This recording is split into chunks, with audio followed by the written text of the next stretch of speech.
দুধ জিলিপি কখনো খেয়েছেন? না খেয়ে থাকলে এভাবে একবার বানিয়ে খেয়ে দেখুন, স্বাদ জীবনে ভুলতে পারবেন না। দোকান ফেল হয়ে যাবে, হবে তো একেবারে নরম তুলতুলে, মুখে দেবার সাথে সাথেই মিলিয়ে যাবে। নমস্কার বন্ধুরা, রূপার রন্ধনশালায় আপনাদের সকলকে অনেক অনেক স্বাগত জানাই। তো চলে এসেছি আজকের আবার একটা নতুন ধরনের নতুন স্বাদের রেসিপি নিয়ে।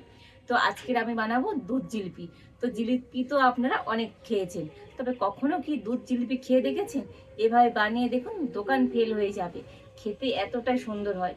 তো আপনারা সঙ্গে থাকুন আর প্রথম থেকে শেষ পর্যন্ত পুরো রেসিপিটা দেখতে থাকুন। আশা করি আজকের রেসিপিটা আপনাদের অনেক ভালো লাগবে। তবে চলুন দেরি না করে শুরু করে দিই আজকের রেসিপিটা। তো দেখুন, এখানে আমি একটা বাটি মাপ করে নিয়ে নিয়েছি 1 বাটি ময়দা।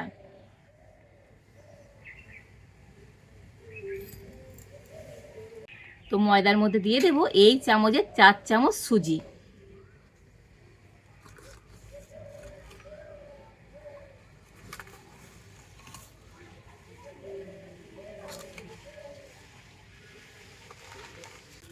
দিয়ে দেব এই চামচের 2 চামচ কর্নফ্লাওয়ার। তো কর্নফ্লাওয়ার না থাকলে তো কর্নফ্লাওয়ারের পরিবর্তে আপনারা এখানে অ্যারাগুঁড়ো দিতে পারেন। দিয়ে দেব 1 চামচ গুঁড়ো চিনি। দিয়ে দেব এই চামচের 4 ভাগের 1 ভাগ বেকিং পাউডার।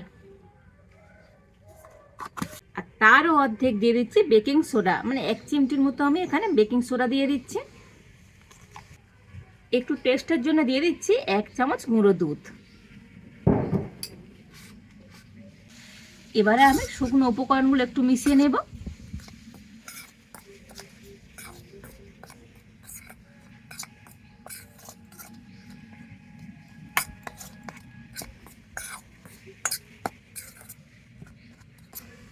তো দেখুন, শুকনো উপকরণগুলো তো একটু মিশিয়ে নিয়েছি। আর এবার আমি এর মধ্যে দিয়ে দেব 2 চামচের মতো সাদা তেল।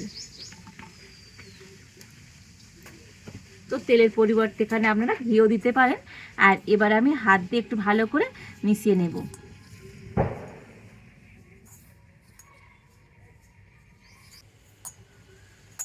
তো দেখুন, সমস্ত শুকনো উপকরণগুলো এইভাবে হাত দিয়ে ভালো করে মিশিয়ে নিয়েছি। আর এবারে আমি এখানে নিয়ে নিয়েছি 100 গ্রাম টক দই। আর এই টক দইটা একটা বাটিতে করে নিয়ে নেব।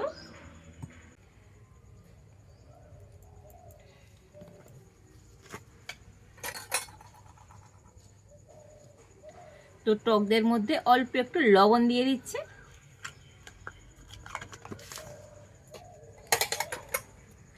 আর এবারে একটা ব্লেন্ডার দিয়ে টক দইটা একটু ফেটিয়ে নেব।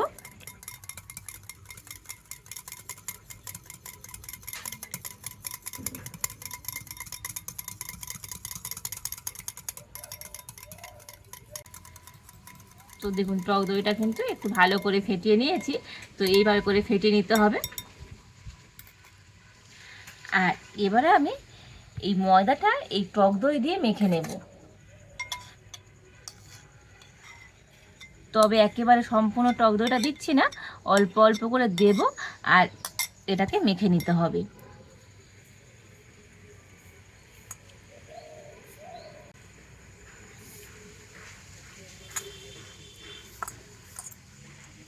তো 100 গ্রাম টক দই লেগে যাবে, তবে একেবারে দেব না, অল্প অল্প করে দিয়ে এইভাবে করে ডোটাকে রেডি করতে হবে।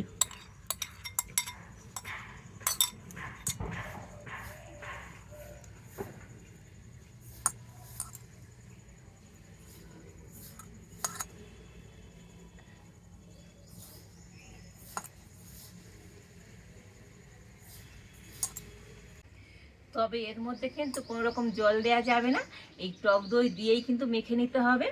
তো আমি যে পরিমাণে উপকরণগুলো নিয়েছি এর মধ্যে 100 গ্রাম টক দই দিয়ে কিন্তু খুব ভালোভাবে মাখা হয়ে যাবে। তো দেখুন, ডোটাকে কিন্তু ওই টক দই দিয়ে ভালো করে মেখে নিয়েছি। আর খুব কিন্তু টাইট করে মাখলে হবে না। তো দেখুন, এই রকম একটু নরম করে মেখে নিতে হবে। আর এই ডোটাকে এখন আমি 5 মিনিটের জন্য একটু ঢাকা দিয়ে রেখে দেব। তো প্রায় 5 মিনিট আমি ডোটাকে ঢাকা দিয়ে রেখে দিয়েছিলাম। আর এবার আমি ঢাকাটা খুলে নেব। আর দেখুন, একটু ঢাকা দিয়ে রেখেছিলাম, ডোটা কিন্তু আরও সুন্দর সফট আর নরম হয়ে গিয়েছে। তো হাত দিয়ে একটু আরও মেখে নেব। আর এবারে আমি এই ডো দিয়ে কয়েকটা ছোট ছোট লেচি কেটে নেব। তো দেখুন এই রকম সাইজের করে আমি লেচি কেটে নিচ্ছি।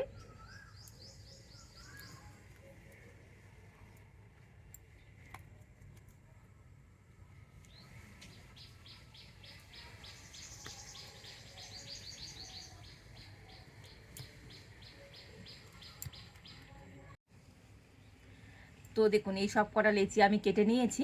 তো এক বাটি ময়দা দিয়ে কতগুলো মিষ্টি তৈরি হবে দেখুন। আর এবার আমি একটা বেলুন চাকি নিয়ে নিয়েছি, আর এখান থেকে প্রথমে একটা লেচি নিয়ে নেব। তো লেচিটাকে প্রথমে হাত দিয়ে একটু গোল করে নিয়েছি, আর এবার একটু লম্বা করে নিতে হবে। তো বেলুন চাকির মধ্যে রেখে তো এটাকে একটু এরকম লম্বা করে নেব।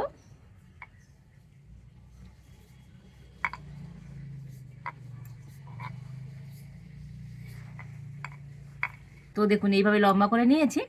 এবার আমি জিলিপির মতো পেঁয়াজটা দিয়ে দেব। তো দেখুন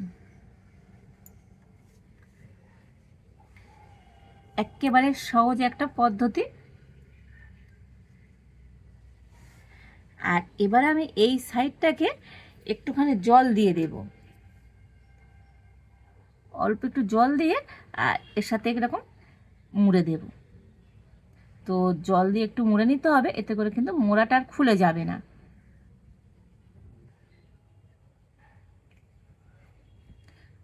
তো দেখুন এই একটা আমি জিলিপি তৈরি করে নিয়েছি।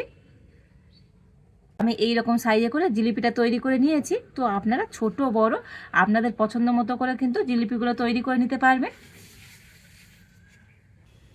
আর এবার আমি একটা প্লেটের মধ্যে রেখে দেব। কিভাবে করে আরও একটা লেচি নিয়ে নিয়েছি। তো প্রথমে একটু হাত দিয়ে ভালো করে এইভাবে গোল করে নিতে হবে।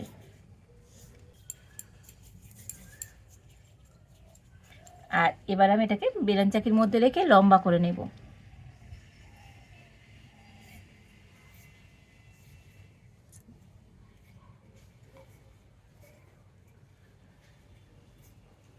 তো দেখুন আবার একটাকে একইভাবে লম্বা করে নিয়েছি, আর ওই একইভাবে করে এটাকে আমি মুড়ে নেব।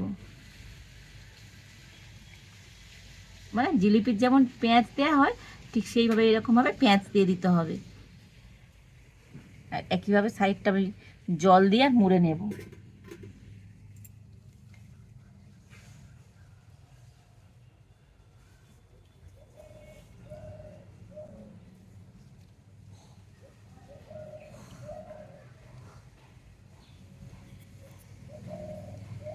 তো দেখুন আরও একটা জিলিপি আমি তৈরি করে নিয়েছি।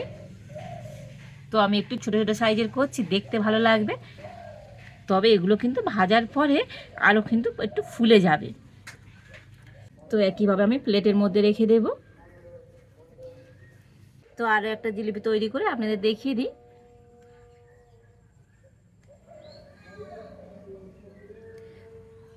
তো একেবারে একটা সহজ জিলিপি রেসিপি।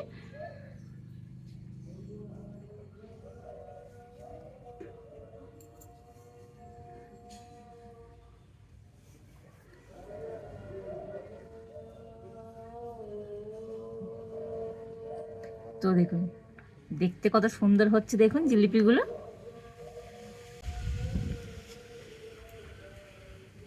আপনারা জিলিপি তো সবসময় দোকান থেকে কিনে খান, তো একবার আমার মতো করে বাড়িতে এইভাবে দুধ জিলিপি বানিয়ে দেখবেন।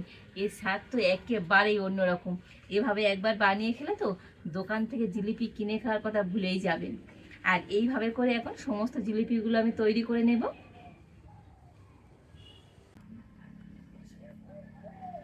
তো দেখুন এই সমস্ত জিলিপিগুলো তৈরি করে নিয়েছি, আর এক বাটি ময়দা দিয়ে কতগুলো জিলিপি হয়েছে দেখুন। এবার আমি উনুনটা ছেড়ে উনুনে একটা ফ্রাই প্যান বসিয়ে দিচ্ছি। তো প্রথমে আমি ফ্রাই প্যানের মধ্যে দিয়ে দেবো সাদা তেল।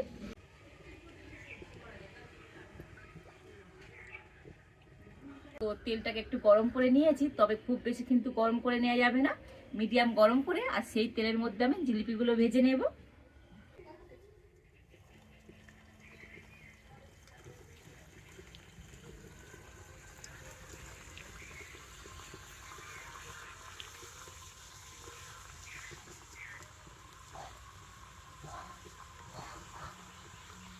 তো দেখুন কয়েকটা জিলিপি আমি দিয়ে দিয়েছি, আর এবারে এগুলোকে ভেজে নেব। তবে প্রথমে কিন্তু এর গায়ে কোনো রকম খুন্তি দেওয়া যাবে না। তো ফ্রাই প্যানের হাতাটা ধরে একটু এরকম নাড়ি চাড়িয়ে দেবো। আর এগুলো যখনই তেলের মধ্যে সুন্দরভাবে ভেসে উঠবে তো তখনই এগুলোকে একবার উল্টে দেব। আর দেখুন একটা সাইডে একটু হালকা লাল কালার চলে এসছে, তখন এগুলোকে উল্টে দিতে হবে।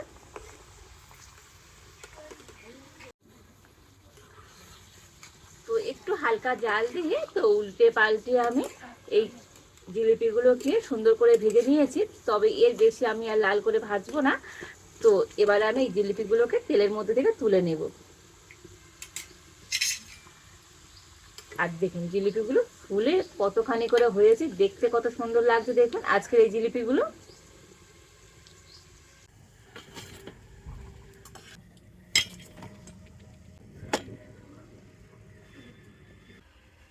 আর এই একইভাবে করে বাকি সমস্ত জিলিপিগুলো ভেজে নেব।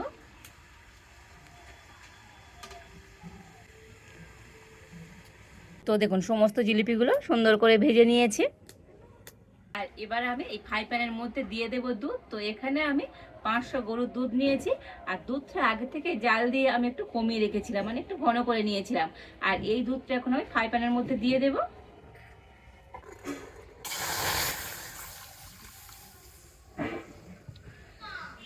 তো দুধের মধ্যে এখানে আমি দিয়ে দেব চিনি। তো এই বাটির হাফ বাটিরও কম, মোটামুটি এখানে 4 চামচ চিনি আছে, তো দিয়ে দিচ্ছি। তো 2টো এলাচ ফাটিয়ে নিয়েছি, দিয়ে দেব। আর এবার আমি দুধটাকে নাড়াচাড়া করে আরো একটু ফুটিয়ে নেব।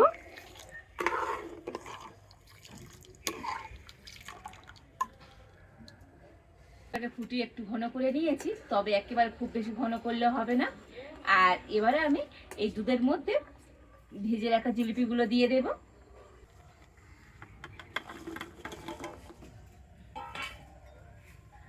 তো দুধের মধ্যে জিলিপিগুলোকে আমি আরো 2-3 মিনিট একটু ফুটিয়ে নেব।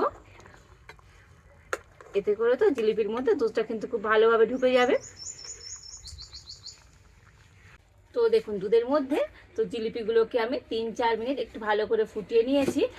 আর দেখুন দুধের মধ্যে কিন্তু জিলিপিগুলো ফুলে কতখানি করে হয়ে গিয়েছে, দেখতে কত সুন্দর লাগছে দেখুন।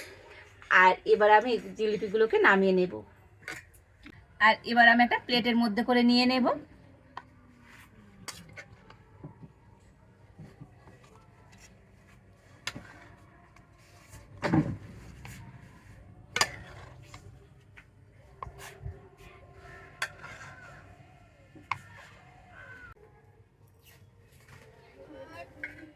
তো দেখুন সমস্ত জিলিপিগুলোকে প্লেটের মধ্যে সুন্দর করে নিয়ে নিয়েছি, দেখতে কত সুন্দর হয়েছে দেখুন আজকের এই দুধ জিলিপিগুলো। আর এবারে তো আপনাদের দেখাবো আজকের এই দুধ জিলিপিগুলো কতটা সুন্দর হয়েছে ভিতর থেকে।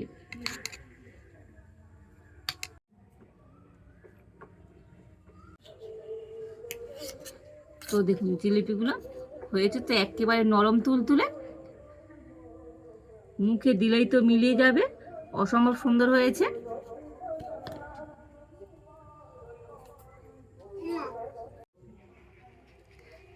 দেখেছেন তো প্রত্যেকটা জিলিপি কতটা সুন্দর হয়েছে, একেবারে হয়েছে নরম তুলতুলে, মুখে দিলেই তো মিলিয়ে যাবে। তো বন্ধুরা আজকের আমার এই দুধ জিলিপি রেসিপিটা আপনাদের কেমন লাগলো তো অবশ্যই কমেন্ট করে জানাবেন। ভালো লাগলে লাইক শেয়ার সাবস্ক্রাইব করবেন। আজ এই পর্যন্ত, আপনারা ভালো থাকুন, সুস্থ থাকুন, দেখা হচ্ছে নতুন কোনো একটা রেসিপি নিয়ে।